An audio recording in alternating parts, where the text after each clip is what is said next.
Hello guys, welcome to bosons botany. तो इस video में मैं कार्बोहाइड्रेट को फर्दर क्लासिफाई करने वाली हूँ। मेरे पहले वाले वीडियो में मैंने कुछ ओवरव्यू दिया था कार्बोहाइड्रेट के ऊपर कि मोनोसैकेराइड क्या है और कितने तरीके के कार्बोहाइड्रेट्स मिल सकते हैं। इस वीडियो में मैं उस टॉपिक को फर्दर कंटिन्यू करने वाली हूँ। तो अगर आपने वो वीडियो नहीं देखा है तो आप देख सकते हैं। उस वीडियो को मैं कमेंट सेक्शन में लिंक कर दूंगी, या तो आई बॉक्स जो है ऊपर वहाँ आप उसको सर्च कर सकते हैं। तो चलिए शुरू करते हैं। तो कार्बोहाइड्रेट को फर्दर अगर हम क्लासिफाई करें तो मोनोसैकेराइड, डाइसैकेराइड, ओलिगोसैकेराइड, पॉलीसैकेराइड में हम उसको क्लासिफाई कर सकते हैं। मोनोसैकेराइड को हम कार्बन नंबर के ऊपर बेस करके और उसको क्लासिफाई कर सकते हैं। तो अगर 3 कार्बन होंगे तो उसको ट्रायोस बोलेंगे, अगर 4 कार्बन होंगे तो उसको टेट्रोस बोलेंगे, अगर 5 तो पेंटोस और 6 तो हेक्सोस। और कार्बोहाइड्रेट में बेसिकली या तो एल्डिहाइड ग्रुप होगा या तो कीटोन ग्रुप होगा। ये सब कुछ मैंने अपने पहले वाले वीडियो में बताया है, तो आप देख सकते हैं उस वीडियो को। तो ट्रायोस में अगर एल्डिहाइड ग्रुप प्रेजेंट है तो उसको हम बोलेंगे ग्लिसरल्डिहाइड, जैसे कि यहाँ लिखा हुआ है। और मैंने यहाँ फंक्शनल ग्रुप को हाईलाइट करके रखा है। यहाँ कार्बोहाइड्रेट में मतलब ट्रायोस जो एल्डिहाइड है उसमें जो एल्डिहाइड ग्रुप है वो फंक्शनल ग्रुप है, तो इसको मैंने हाईलाइट करके रखा है। अगर ट्रायोस में कीटोन फंक्शनल ग्रुप हो तो उसको हम डाईहाइड्रोक्सी एसीटोन बोलेंगे, और यहाँ ये कीटोन ग्रुप है, ये फंक्शनल ग्रुप है। अगर टेट्रोज कार्बोहाइड्रेट है, मतलब टेट्रोज मोनोसैकेराइड है, तो 4 कार्बन होंगे और 2 मेन एग्जाम्पल्स है एरिथ्रोस एंड एरिथ्रोलोज। ये एल्डिहाइड है, मतलब इसमें एल्डिहाइड फंक्शनल ग्रुप है और इसमें कीटोन फंक्शनल ग्रुप है। ठीक है। और एक चीज, ट्रायोस मोनोसैकेराइड जो है ये सबसे सिंपल मोनोसैकेराइड है, सिंपलेस्ट। मतलब 3 से कम कार्बन हम और किसी कार्बोहाइड्रेट में नहीं देख सकते हैं। 3 से कम कार्बोहाइड्रेट में कार्बन नहीं हो सकता है, तो 3 मिनिमम कार्बन नंबर है। फिर अगर पेंटोज हम देखें जिसमें 5 कार्बन होंगे तो इसमें राइबोस और राइब्यूलोस, ये 2 इंपॉर्टेंट मोनोसैकेराइड है। राइबोस जो कि एल्डिहाइड है और राइब्यूलोस कीटोन है। और इन दोनों का बहुत ज़्यादा इस्तेमाल होता है प्लांट में, जिसमें आप अगर आपने केल्विन साइकिल पढ़ा होगा या डार्क रिएक्शन जो फोटोसिंथेसिस में हम पढ़ते हैं, अगर वो आपको पता होगा तो उसमें राइब्यूलोज और राइबोस इन सब का काफ़ी ज़्यादा यूज़ किया जाता है। फिर पेंटोस फॉस्फेट पाथवे में भी यूज़ किया जाता है। तो ये दोनों बहुत ही इंपॉर्टेंट कंपाउंड्स हैं। अगर पॉसिबल होगा तो मैं उन टॉपिक्स के ऊपर वीडियोस बनाऊंगी। आप कमेंट सेक्शन में बता सकते हैं कि आपको वो वीडियोस चाहिए कि नहीं चाहिए। और हेक्सोस मतलब 6 कार्बन कंपाउंड। तो हेक्सोस में सबसे पॉपुलर और इम्पोर्टेंट जो 2 कार्बोहाइड्रेट है, जो 2 मोनोसैकेराइड है, वो है ग्लूकोज और फ्रक्टोज। ग्लूकोज में एल्डिहाइड ग्रुप प्रेजेंट है और फ्रक्टोज में कीटोन ग्रुप प्रेजेंट है। अब आप देख सकते हैं कि मैंने कुछ कार्बन को लाल कलर से हाईलाइट किया है। क्यों किया है? क्योंकि ये जो कार्बन है, ये जो रेड कलर्ड कार्बन है, ये सारे काइडल कार्बन है। ये सारे काइडल कार्बन है। अब काइडल कार्बन का मतलब क्या है? जो कार्बन पोलराइज्ड लाइट को रोटेट कर सकता है उसको हम काइरल कार्बन बोलेंगे। और पोलराइज्ड लाइट क्या होता है? वो ऐसा एक लाइट है जो कि एक डायरेक्शन में पास करता है, एक ही उसका कोई मतलब वो उसका कोई मतलब डिफरेंट डायरेक्शन नहीं है, वो एक ही डायरेक्शन में फ्लो करता है वो लाइट, और उसको हम रोटेट कर सकते हैं या तो राइट या तो लेफ्ट। तो अगर किसी कंपाउंड का मतलब क्षमता है कि वो किसी एक पोलराइज्ड लाइट को रोटेट कर सकता है या तो लेफ्ट या तो राइट, तो हम उस कंपाउंड को क्लासिफाई करते हैं कायरल कंपाउंड में। और कायरल कंपाउंड उन कंपाउंड्स को हम बोलेंगे जिनमें कायरल कार्बन होंगे। और कायरल कार्बन को हम कैसे पहचानेंगे?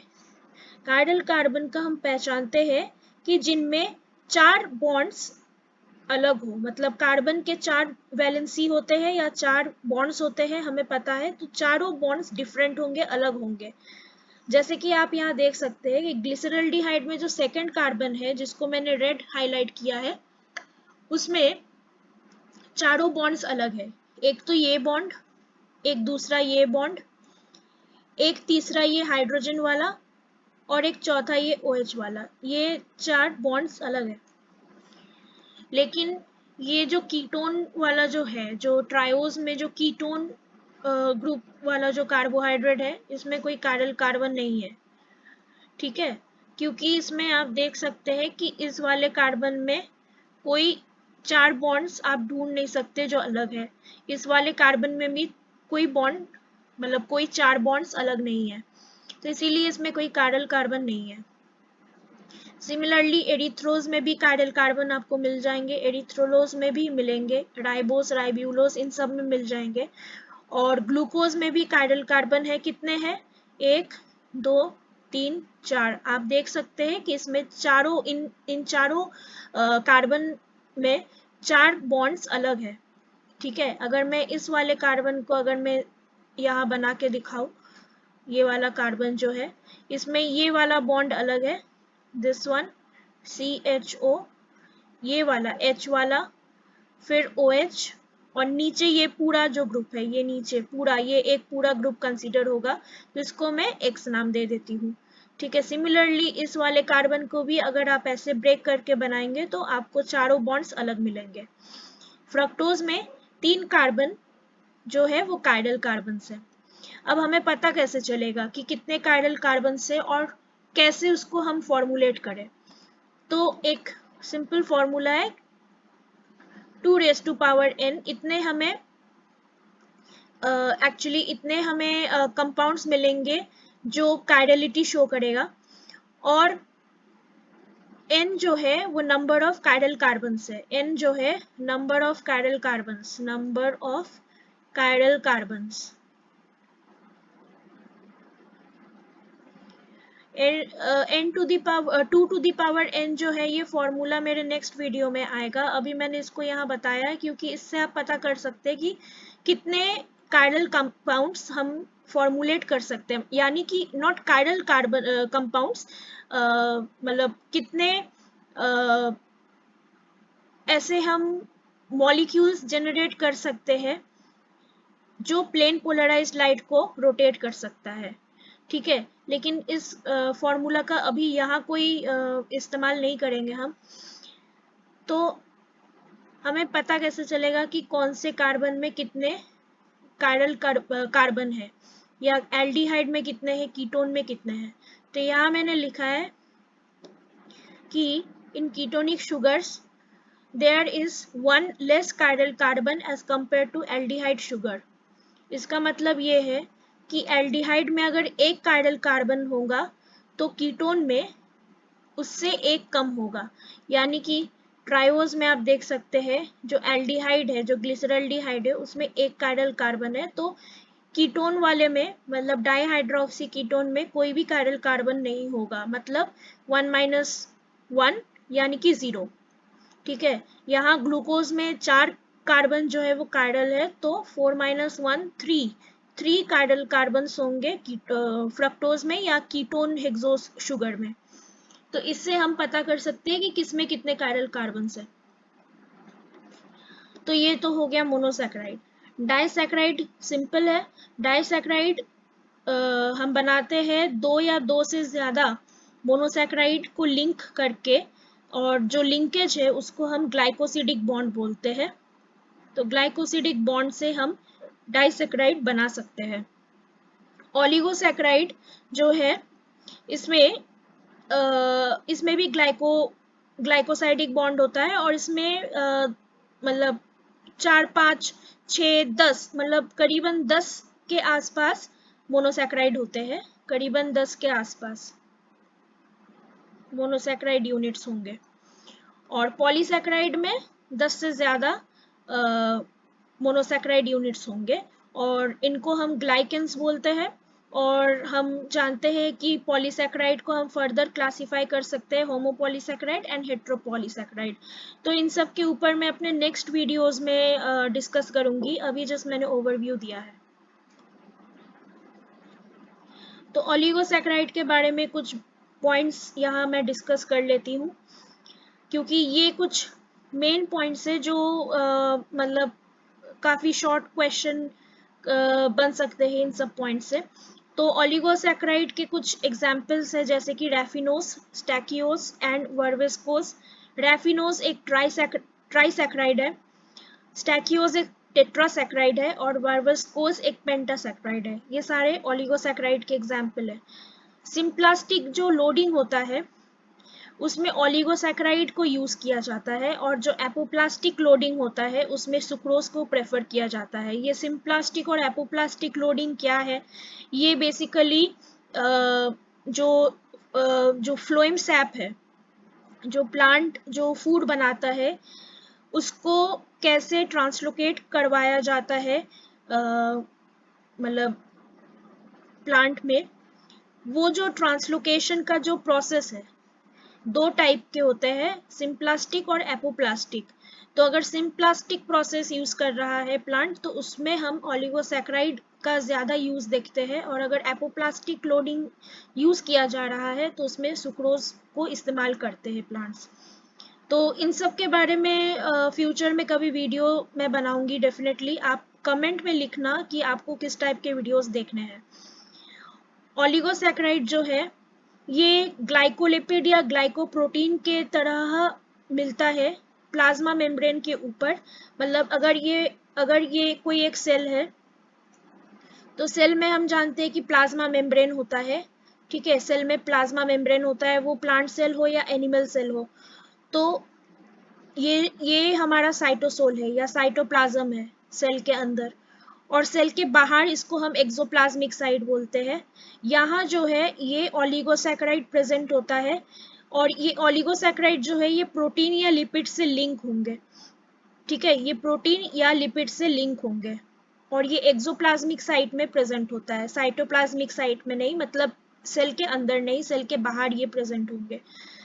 तो अगर ये ओलिगोसैकेराइड ग्लूकोज नहीं, शुगर, ग्लाइको मतलब शुगर, ग्लाइको मतलब शुगर, अगर शुगर से लिंक्ड हो तो उसको हम माफी चाहती हूँ, ग्लाइकोलिपिड मतलब अगर ओलिगोसैकेराइड, यहाँ ग्लाइको मतलब ओलिगोसैकेराइड को बोल रहे हैं, ग्लाइको मतलब ओलिगोसैकेराइड। अगर ओलिगोसैकेराइड लिपिड से लिंक्ड हो तो उसको हम ग्लाइकोलिपिड बोलते हैं, और अगर ओलिगोसैकेराइड प्रोटीन से लिंक्ड हो तो इसको हम ग्लाइकोप्रोटीन बोलते हैं। और ओलिगोसैकेराइड क्योंकि एक शुगर है तो शुगर को हम ग्लाइकन भी बोलते हैं, तो इसीलिए ग्लाइकोप्रोटीन एंड ग्लाइकोलिपिड। और ये एक्सोप्लाज्मिक साइट में या एक्सोप्लाज्मिक फेज में प्रेजेंट होंगे ये। ठीक है, जैसे कि आप ब्लड ग्रुप अगर देखेंगे तो ब्लड ग्रुप में ए, बी, ओ ब्लड ग्रुप्स होते हैं। तो अगर ए ब्लड ग्रुप है किसी का तो उसमें जो ओलिगोसैकेराइड जो होगा वो प्रोटीन के साथ लिंक्ड होगा, और उसको हम बोलते हैं एन एसिटल ग्लूकोज अमीन। मतलब ये ग्लाइकोप्रोटीन है, एन एसिटल ग्लूकोज अमीन। अगर बी ब्लड ग्रुप है तो उसमें गैलेक्टोज प्रेजेंट होगा।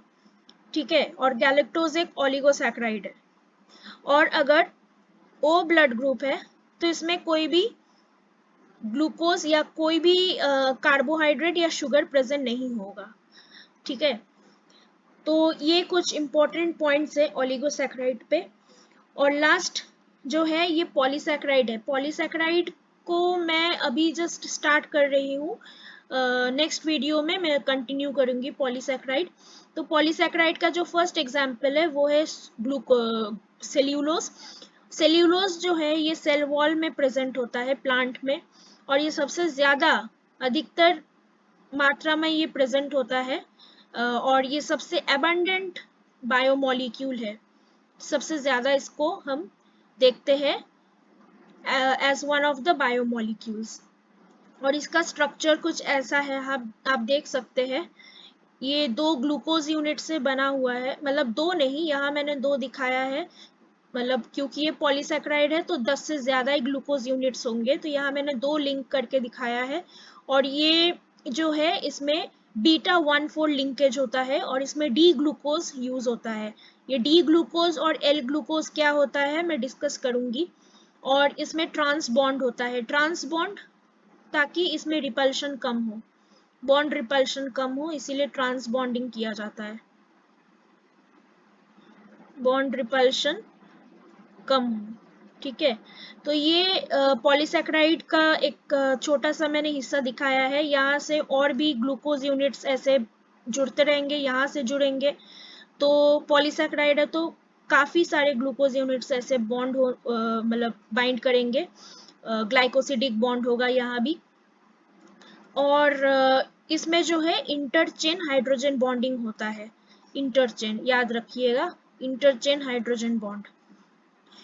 तो ये वीडियो को मैं यही एंड करती हूँ। उम्मीद है आपको अच्छा लगा होगा, और अगर आपको और भी कोई वीडियोस देखना है किसी टॉपिक के ऊपर तो आप कमेंट बॉक्स में लिखिए, मैं कोशिश करूँगी कि वीडियोस बनाऊँ। Thank you very much.